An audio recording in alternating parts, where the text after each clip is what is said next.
Los millones que desvelan a Del Potro.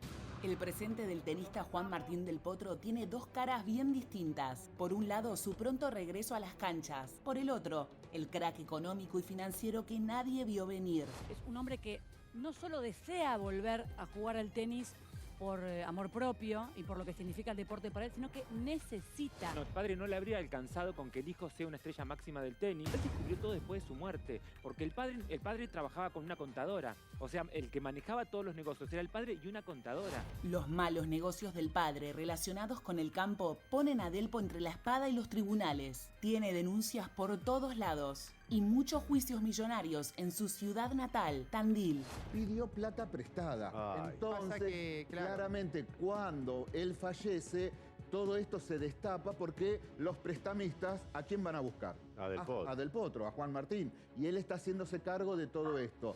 La fortuna que Del Potro consiguió a lo largo de toda su exitosa carrera podría desaparecer de la noche a la mañana. Sería inminente los embargos, inhibiciones, pedidos de quiebra y remates. Los acreedores ya comenzaron exhortos al exterior y ya están buscando bienes, cuentas y propiedades en Estados Unidos y Suiza.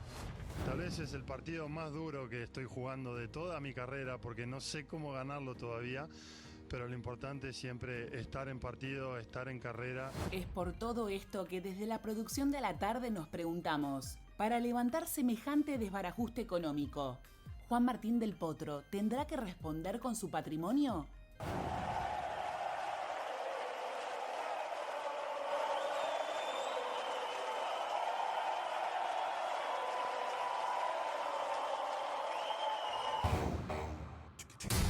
Y además de la información que apareció en el libro de Dani Miche que nos trajo Débora D'Amato, hoy Diego Esteves nos trae documentos. Diego. Exacto, voy a ir al tiebreak de esta historia. No exagero si digo que peligra la carrera deportiva de Juan Martín Del Potro. ¿Por qué? Y voy a explicar por qué y tengo muchos detalles, espero no aburrirlos. ¿Por su cuerpo, por su físico o por otra cosa? Por la parte económica. ¿Por qué puntualmente? A diferencia de lo que dijimos ayer, que el problema del padre de Juan Martín Del Potro y por ende de Juan Martín Del Potro era la sucesión y todos los juicios que iban a ir en contra de las empresas que supuestamente estaban solo a nombre de su padre, descubrimos a partir de un análisis minucioso que hicimos de lo que es el entramado patrimonial empresarial de la familia Del Potro, que son socios de su padre y por ende ahora son únicos titulares de las empresas, Juan Martín Del Potro, la madre de Juan Martín Del Potro, Elizabeth Patricia Lucas, y Julieta Del Potro, la hermana del tenista. Los tres son enteramente responsables del descalabro de su padre, porque su padre ya no está, se extingue lógicamente cualquier responsabilidad penal y civil, y pasan a ser responsables ellos directamente de cualquier decisión que haya tomado su padre, porque no pueden excusarse y decir fue decisión de él, no nuestra. Eran responsables en igual medida de todo. Te pongo un punto. No creo. Fíjate vos cómo muchas veces el deportista o quien sea que solventa la economía de toda la familia usa en general como estrategia el armado de sociedades. ¿Y a quién vas a poner en esa sociedad? En gente ¿A un claro. socio cualquiera? No. Pones a tu hermana, a tu papá y demás. Porque además se tiene en cuenta, y generalmente los asesores te lo dicen, es que si te pasa algo, ¿quién hereda todo entonces? La sociedad. La sociedad que integran tu familia íntima. Esa es una estrategia muy común en forma contable. Esto no significa Diego, igual, la chicos, que estás contando. Esto no significa que, si bien es cierto que forman parte de la sociedad, que tuvieran manejo o conocimiento. Yo, Claro, no le importa. Cuando les cuentan, no importa, pero estoy no contando, ya sé que a la justicia no le importa, estoy tratando de que dialoguemos y contar que parte de lo que cuenta Dani Miche en el libro, conociéndolo a Juan Martín, el hombre detrás del ídolo, digamos, es lo que descubre Dani Miche en su libro, habla justamente de eso, de un hombre severo, muy recto. A ver, me cuenta alguien que lo conoce mucho a Juan Martín, me dice, mira, se iba a manejar el dinero si él se la pasaba mirando casi ángeles. Y no es por subestimarlo, lo que me dijo. No, era un hombre que... nene. Era un hombre, ni siquiera un nene, era un hombre que se dedicaba a otra cosa y Tartu, confiaba ahí en su vamos, padre. ahí vamos todos, ahí vamos de a poquito, ahí vamos de a poquito. De alto Quiero confirmar rendimiento, un deportista de alto rendimiento, lo único que tiene que hacer es salir a la cancha, concentrarse y jugar. No puede estar en los negocios. Un poquito. Quiero confirmar esto. Tartu. Lo iba a contar ayer, pero la verdad que es increíble. Cuando viene a Telefe una vez de visita a Juan Martín del Potro. En un momento, bueno, Gran Hermano, venía todo el mundo a visitar la casa de Gran Hermano, ¿no? Gran momento. Bueno, viene Juan Martín del Potro a conocer Telefe en ese momento. Y lo llevamos de paseo por las instalaciones. Estaba armado el set de Casi Ángeles. Ah, mira, te estoy dando la... No, por eso te digo, estaba armado el set de Casi Ángeles. ¿Qué pasó? ¿Qué pasó? Yo estaba ahí, ¿eh? Sí, lo viste Escuchá vos, la me encanta. situación. Sí, ¿qué pasó? Entra Juan Martín al set de Casi Ángeles. ¿Se agarró el pechito? No, esto es... No. Ay, mi amor. Porque tiene que ver con lo que uno siente, con la emoción. Sigo, porque esto sigue. Totalmente. Se agarra el pechito. Esta era la habitación de Cielito. El personaje de Emilia Tías. Juro que no hablamos de esto antes, ¿eh? Hermoso. Yo posta que le iba a contar ayer porque me pareció como que digo, ¿por qué es tan ingenuo? ¿Por qué es tan aniñado? ¿Entendés? O sea, Juan Martín del Potro. Es más, ya había ganado el Abierto de Estados Unidos. Pero es yo lo miraba, generación, es esa generación. Esto es información, es un pibe que, evidentemente, lo único que necesitaba era que le mantuvieran su lifestyle con la plata que necesitaba para ir a comprar algo. ¿Por qué? Porque su mente no estaba enfocada en hacer negocios. Él quería emocionarse con otra cosa. Para apoyarlo de Tartu, la primera empresa que abre el padre del Potro, ya con los dividendos producto de la carrera deportiva, lo hace con un Juan Martín del Potro emancipado. Es decir, era menor de edad, lo emancipa con 17 años y funda la primera empresa. Pensemos... ¿Qué podría entender Juan Martín del Potro de negocios a los 17 años, Pobrecito. habiendo solo conocido una raqueta y una pelota de tenis? Pero en ese momento, que lo que cuenta Diego, y con esto te digo, cierro, Cari, es natural en el tipo de carrera que él tenía y con los viajes que tenía que hacer, que él se emancipe, forma parte. Era necesario. Tenía que viajar solo. Pide pista Santiago Joffre, el abogado, que también fuiste abogado del Potro, estuviste en algunas causas con él. Conozco mucho el mundo del tenis, lo practico mucho, jugué en España. Bueno, sobre todo para que tengan una idea, este cuadro que está pasando del Potro se vio en otras ocasiones en el mundo del tenis. Por ejemplo, Pérez Roldán, por ejemplo, Jennifer Capriati, por ejemplo, el padre de Agassi. Todo eso está descrito. Padres que creen que armaron la carrera de un jugador y que después administran los bienes del jugador. Obviamente que es un deporte de alto rendimiento, pero que también es muy mental. Si bien es físico, es técnico, es muy mental. Y se somatizan los problemas. Del Potro hizo un carrerón, se enfocó, es un competidor nato, pero de alguna forma yo creo que somatizó esos problemas, los empezó a verse, el cuerpo lo transmite, y tuvo un montón de lesiones. Y le afectó en su carrera. Esto que estás diciendo, Joffre, tiene mucho que ver con lo que acababa de decir Diana recién. Fuera del aire. Fuera del aire. Lo que discutíamos fuera del aire, principalmente con el dato que nos daba Débora, de que él, por lo que tengo entendido entonces, se enteró de todo el descalabro financiero 5 años antes de la muerte de su padre. Él tenía 28 años. Claro. Puede coincidir también o inferirse de que justamente en una carrera con tanta necesidad de ser mental y ordenado y enfocado, con tantos problemas externos, eso se vio somatizado en el cuerpo. Y la cantidad de lesiones que tuvo. 7. Ventura. Yo tuve un encuentro con una persona muy allegada al grupo de Juan Martín y me contó la historia. Dice que es una computadora que sabe, supo y sabrá todo lo que pasa a su alrededor y el manejo de caja. Toda esta deuda, todo esto rojo, es porque no lo perturba para nada el rojo, que ya lo sabía desde antes. Lo puede pagar de taquito con todo lo que tiene. Tiene un edificio en Avellaneda y Brasil, en Tandil. Todo un edificio es de... De todas maneras, dejaba que el padre desarrollara su historia. Pero hubo agravantes adentro del accionar de este señor, de Daniel del Potro, que termina muriéndose del corazón. Pero en realidad, lo que afecta a su vida y su salud fue un contagio de COVID. Él no logra sobreponerse al COVID, se le afecta la parte cardíaca y termina... Ese fue el desenlace del padre. Pero lo que dice con respecto al padre, que hay un movimiento fundamental adentro del movimiento económico administrativo de Del Potro que se produce cuando gana la Copa Davis. Cuando se gana la Copa, el gobierno lo invita a todo el equipo para que vaya a la Rosada a saludar. Pero como Del Potro tenía una postura política definitivamente antica, él no acepta. A partir de la no aceptación, le caen las pipas encima y le entran a controlar un montón de cuentas que teóricamente no las tenían tan prolijas, el papá.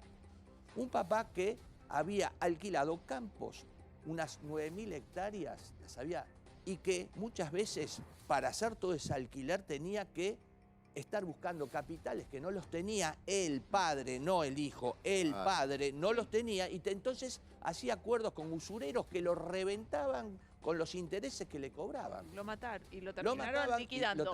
Vamos a lo nuevo, a lo que te vamos a compartir desde a la tarde hoy, que tiene que ver con el detalle de la deuda, ¿verdad? Exacto. Para los que todavía dudan respecto a este descalabro económico, está perfecto lo que dice Luis y lo tenemos en números porque algunos decían, no, ¿cómo va a tener 30 millones? Va a haber facturado 30 millones durante sus 14 años como tenista y ahora solo le quedan 3. Pregunto, ¿le quedan 3? ¿Le quedan 3 a Del Potro? Y paso a relatar el entramado de empresas que tiene Del Potro y hoy es socio titular con su hermana y su madre ante la ausencia de su padre. Sí. La primera, Agroganadora Reconquista. Esa es la que más debe, fundada en 2008. ¿Sabés cuánto debe? ¿Cuánto? Siéntense. 800 millones de pesos. Epa. Sí. Esa es la deuda total. 800 millones de pesos por lo mínimo. Debe Agroganadera Reconquista según el registro oficial de la provincia de Buenos Aires. 40. Bien. Son casi... ¿Cuántos millones? 10 millones de dólares. Son casi 10 millones de dólares. Te digo, me cuesta creer que puede pagar de taco eso. Sí. No, pero yo acá te voy a poner algo muy chiquitito y ya lo dejo. Doctor, usted de última también me va a poder ayudar en este razonamiento. Diego preguntó, ¿cómo puede ser que no tenga esos 30 millones? ¿No los tiene o los tiene? Y es una muy buena pregunta, porque ¿qué se hace en general cuando uno tiene que afrontar un montón de deudas? Quiebra. Se declara en quiebra. ¿Y cómo se puede declarar en quiebra, que es una de las artimañas más comunes en este país? Sí. Justamente vaciando las cuentas. Claro. Bueno, ¿qué dice Jofre? Mire, yo tengo una información reciente de los Estados Unidos, confirmada, de que Del Potro es muy sólido afuera, es un ídolo absoluto. Tiene una inversión por lo menos en un solo departamento, en el Aston Martin, que queda en Biscayne Boulevard al 300, Florida, que solamente ese departamento valdría unos 7 millones de dólares. Sí, fácil. Unos 7 millones de dólares. No, es absolutamente solvente. El problema que tiene Del Potro no es si tiene las deudas, sino cuántas son las deudas. Porque uno empieza a ver un agujero y no sabe cuándo frena. Si me permite, doctor, le quiero hacer una acotación que usted a lo mejor lo maneja desde lo técnico mejor. Lo que me contaban es que Del Potro se hace cargo de los cheques que firmó él, Del Potro. Porque hay muchos cheques firmados de la sociedad donde la firma de él no aparece y son esos los que le están peleando. Todo lo demás quedó licuado. Es que el padre tenía un poder de Del Potro. El único que tenía un poder general de disposición de administración era el padre. Y el tema es que al ser el padre no le pedía rendición de cuentas.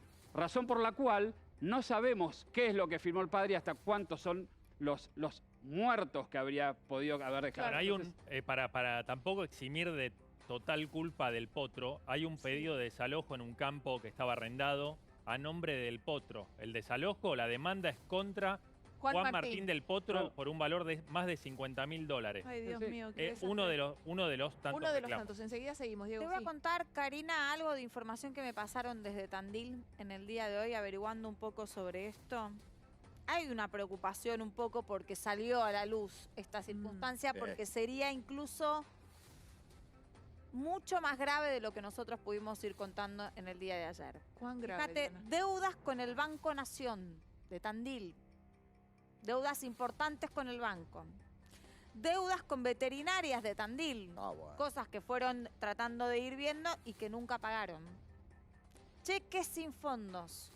Emitidos a por doquier, me dijeron en el día de hoy. Propietarios de la posada Posta Natural con una gran deuda.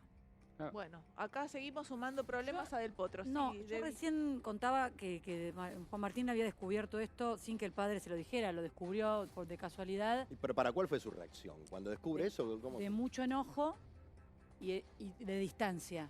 No te digo que de una pelea feroz, Débora, porque no, pero de una distancia entre el padre y el hijo hasta el final de sus días. Que se murió el padre estando peleado con Juan Martín.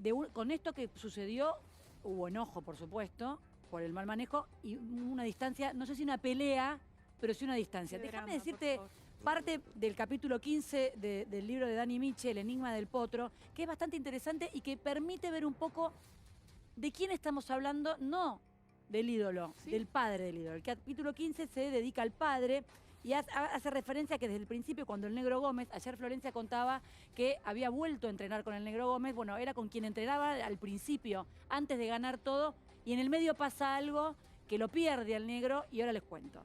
Desde el principio, cuando el Negro Gómez le aseguró que su hijo, Daniel, se dedicó a sustentar la carrera de Juan Martín. Poner mucha plata. O sea, el Negro Gómez ayudaba y ponía dinero. Sucede con muchos deportistas cuando no tienen un buen inicio, que ven que tienen un potencial enorme. Quienes lo sostienen deportivamente también lo sostienen económicamente para que puedan crecer. Sí. Cuando empezó el Rossi Internacional, ninguno de sus padres ni su hermana lo acompañaron a algún torneo. Algo que resulta raro porque uno ve en la mayoría de los deportistas, sobre todo en los tenistas, que tienen un hermano, un padre, un tío, alguien que lo acompaña. Daniel fue ¿Puedo contar cosas que explican de alguna manera por qué no era un personaje querido el papá? Por favor, sí. Vos sabés que, por ejemplo, había algunas entidades que eran de fundaciones para, digamos, ayudar, de beneficencia. Y, por ejemplo, el padre, cuando tenía que hacer remeras y gorras, pedía un valor económico para solventar eso. O, por ejemplo, cuando volvieron de haber ganado Copa Davis y ingresa Del Potro a Tandil como, digamos, el gran héroe regional, más allá del nacional, el padre se desvivía para correr a los medios locales, digamos, de la primera fila o del ringside, para que tuviera la mejor imagen, la mejor toma, porque decía que esos lugares eran de los medios nacionales y no de los locales. Mira, cortito, Débora, cortito, por favor. Daniel fue construyendo, Daniel el padre fue construyendo una fama de durísimo negociador. Ajá, mira. Cuando Juan Martín empezó a realmente ganar millones, Daniel fletó a todos, incluido el Negro, que lo bancó de entrada, el Negro Gómez, para contratar al ya conocido por la mayoría que conoce el mundo del tenis, Franco Davín. Daniel siempre se encargó de las finanzas familiares.